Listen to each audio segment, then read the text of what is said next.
Dave, heading into what I think is your 10th playoff campaign, as a manager. You've been here so many times before. How do you best prepare for what's to come over the next few days? I suppose listen, as best you can, it's business as usual in terms of what our week looks like, the prep that we need to do. Nothing really changes.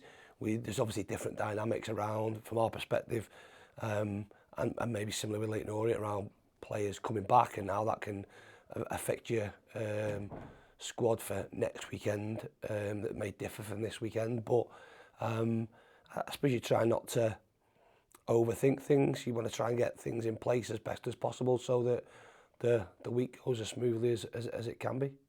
You speak a lot about consistency in terms of preparation. Does any of that change when considering that you're going into a two-legged tie?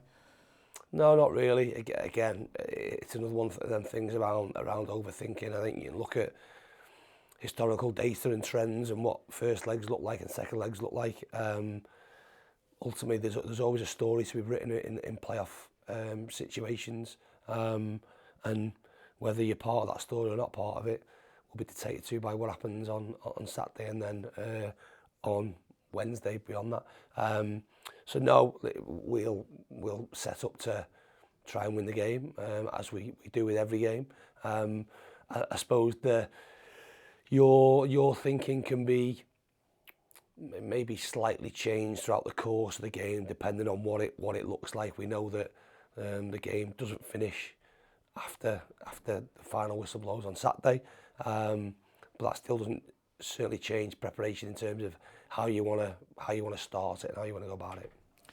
You obviously had material targets in mind at the start of the season in terms of points tallies, in terms of pushing to reach the playoffs, but I think the big thing for you was to be in a better place now than you were 12 months ago. Are you satisfied that you've done that?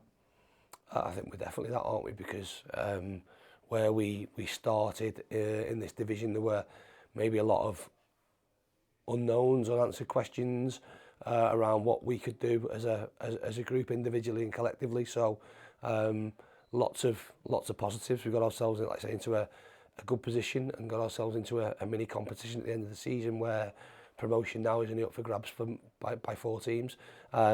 So no, we listen. We've done great in terms of dealing with what we've had to deal with over the course of the season.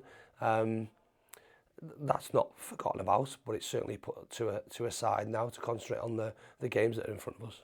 That progress hasn't necessarily, I suppose, been linear over the course of the season, but do you feel like you've almost hit that peak at the right time in terms of the way that you finished the season?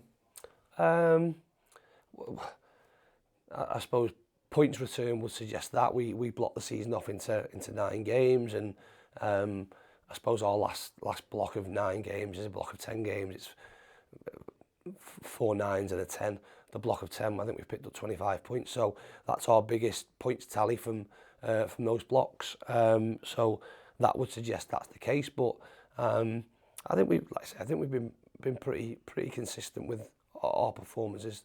There aren't, regardless of what's happened over the last few weeks, where we've made changes at half time in games to try and alter the outcome of them, and to be fair to the players, they have altered the outcome in terms of their performance and setting it off. That doesn't there hasn't been huge inconsistencies in our performances over them periods. We just either maybe have not started as well as we would have liked and been really aggressive about things, and on the flip side of that, maybe conceded goals that are, from our perspective, preventable, which has put us behind. But in terms of our overall performance, I think, like I say, we've been pretty steady. We know that, again, over the course of the season, no one's beaten us twice. We know we've not lost consecutively, but that would suggest we're doing things okay. We've put decent runs together without them being enormous, and coming to these, like I say, games that are different, regardless of what you say, in a good place, and looking forward to them. When Mark Stock bought the club, he obviously talked about the 7-year plan. You last summer almost described it as a mini 3-year plan after winning promotion from League Two. You're 3 games away from achieving that. You are ahead of schedule, but do you see this group now as being ready to take that next step? It doesn't really matter if it's ready to take the next step. Ultimately, the next step's in front of us, and whether it's a a 1-year plan, a 2-year plan, a 3-year plan. If things don't go as we all hope in the next few weeks, that doesn't all of a sudden mean that next season becomes easier and there's a guarantee that we're in and around the position we've been in this year. That's never going to be the case. Things change quickly in football. This squad will look differently next year regardless of what division we play in. Other squads around us will look different. Other teams will come into different leagues. So you have to try and grab your opportunities when they come about, whether you're ready or not. It goes without saying that the jump between League One and the Championship is an enormous one. And I think statistics will tell you over the past few years the teams that have gone up generally have found it difficult, just as the teams that have gone up from the Championship to the Premier League have found it really difficult. So we know that will be almost an inevitability, really, but it's a problem. It's a great problem to have, and one that we want to make sure is a problem that's in front of us. We only do that by performing over, like say, certainly the next 2 weeks, in order to give ourselves a chance for a one-off game to be an eventuality. By and large, it is a young squad that you have. A lot of these players will be experiencing playoffs for the first time. How much do you rely on maybe some of your experienced players at times like this to help guide those guys through it? Yeah, in terms of the squad, we've looked at where we're at with who's done what. The majority have been involved in these types of games before. Most of them with us, to be fair.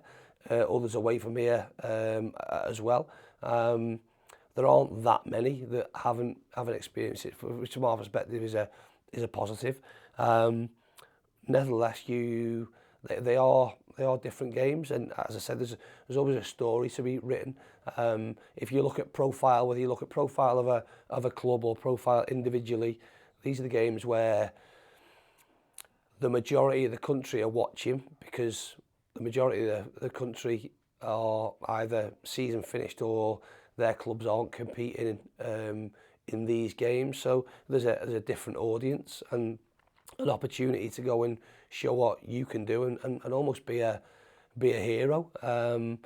That's the case every week, but even more so in the playoffs in terms of the spotlight that's put on them. So yeah, like I say, you gotta embrace it. You gotta step up. You got to go and show what you can do. I don't think there's a better situation to be involved in from a player's perspective. Everything outside of that, of course, there's jeopardy. And from a supporter's perspective, a coaching management perspective, the outside sort of influences around the club, it's a lot more nervy than the players are, because ultimately they go and affect what's in front of them. But we're coming up against, like I say, a really good team that are on a great run themselves. But I still maintain the fact that even though although Wycombe are on a great run coming into the playoffs, any of the four teams can win this mini competition, and any of the four teams will be deserving of the prize that's in front of them. In terms of team news, who, if anyone, do you hope to have back, not just for Saturday, but I suppose over the two legs? Yeah, listen, I hope to have a few back. I may well be speaking out of turn a little bit, because my, I suppose, optimism maybe push a little bit too far. You look at the ones that I suppose have been in and around it a little bit prior to Saturday's game, and hopefully we've been around it a little bit more. Powley's obviously been back involved. Beatty, Campsey, Maka potentially, Ben. Are any of them likely to start? Probably not, but again, we see how things go. But one thing's for certain, they're a lot closer now than they were a week ago and 2 weeks ago, and whether they become available Saturday for us or on Wednesday or beyond that, if we can manage to progress, that can only be a positive for us to have people fit at what becomes a really important time of the season for us. On the subject of players coming back, Ryan Rydell heavily involved in your first two goals in the second half on Saturday. How pleased have you been with how he's settled back into the team after a spell out?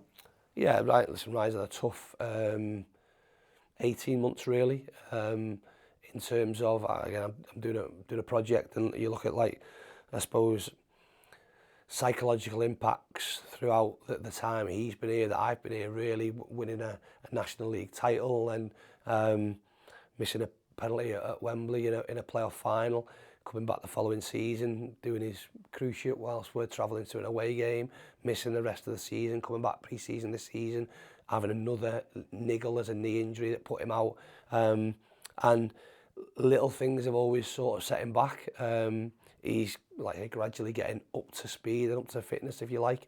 And I suppose we'll want to have like I said, impact in the back end of the season, these big games. It just shows, like I say, the ups and downs of what life as a footballer can be like. He's really lived it over the past sort of 3 years or so. So great that he's back involved. We need to keep, like I say, increasing his minutes, and he needs to keep having an impact for us, be that from the start or be that from the bench. Looking ahead to Saturday, I think one of your biggest strengths this season has been your ability to hurt teams in different ways, find different ways of winning games. That was probably more evident than most in terms of the way that you went to Orient a few months ago and won that one. Yeah, a very different game in two halves, really. So a dominant performance in the first half where we got ourselves into a leading position, but we should have got ourselves into a winning position really with how we played in the first half.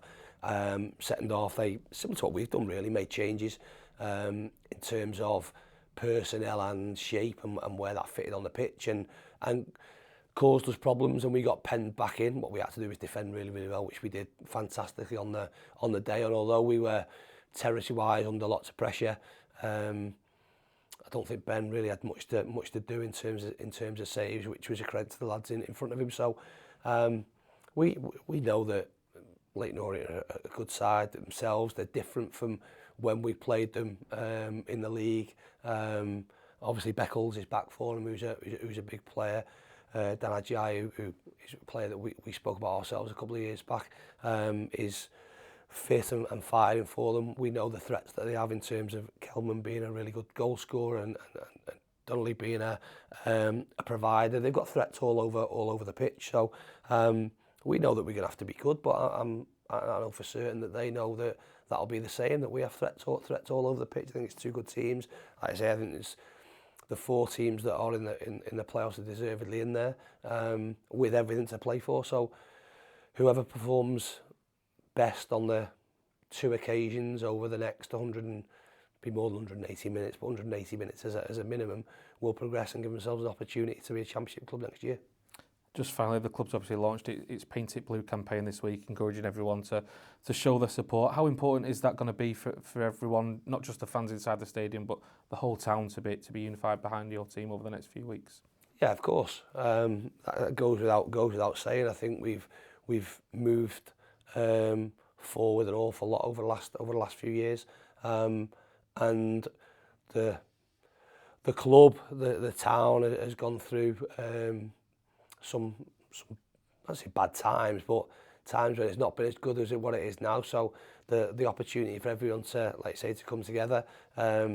Most cities and towns live around what their football club does, and this one's no different. So there's I suppose a minimum amount that can be at the games, away from home at Leyton on Saturday and at home on Wednesday, but hopefully the support reaches much further than that, and we can go and achieve something special together. Appreciate your time, Dave. Thank you. Welcome. Cheers. Thank you.